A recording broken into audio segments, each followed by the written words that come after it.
Hi everyone, I'm Julia Walker, a North Carolina estate planning attorney, here to help you understand why it is important to plan for your life and legacy. Today, we're talking about what happens if you do not create an estate plan.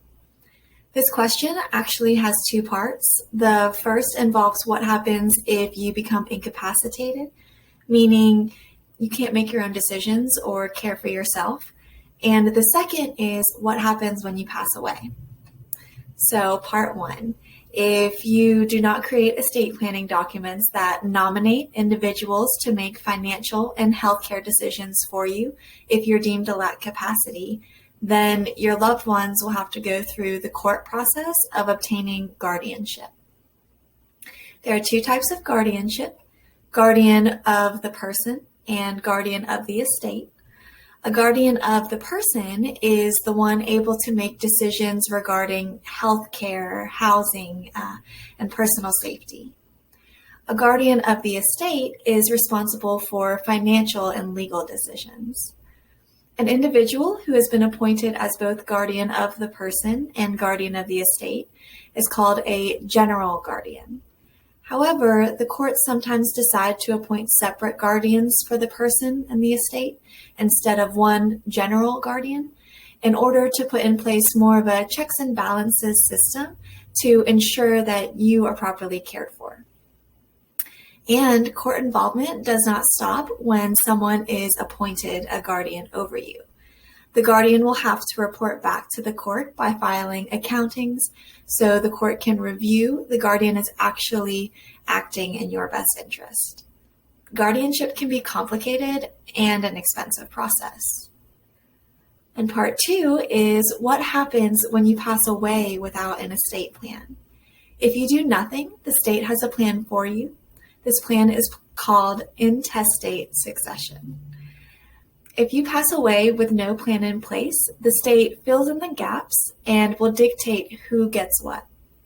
The distribution of assets is based on your family structure at the time of your death. As a general matter, state law tends to follow what you might expect. For example, a surviving spouse as the primary beneficiary and then children after that. If there are no children or no surviving spouse, then to parents. If your parents aren't living, then to your siblings or your nieces and nephews and so forth until someone is available to receive your estate. However, this is where state-specific laws come into play. In North Carolina, if you have a surviving spouse and a child or children, or a surviving spouse, no children, and your parents are still living, then your assets do not automatically go to your surviving spouse. Your property would be split in some manner between your spouse and your children or your spouse and your parents. And that probably comes as a shock to you. Although the law tries to fill in the gaps to give your assets to those who are close to you, if you die without a will, then the distribution is likely different from what you actually would want.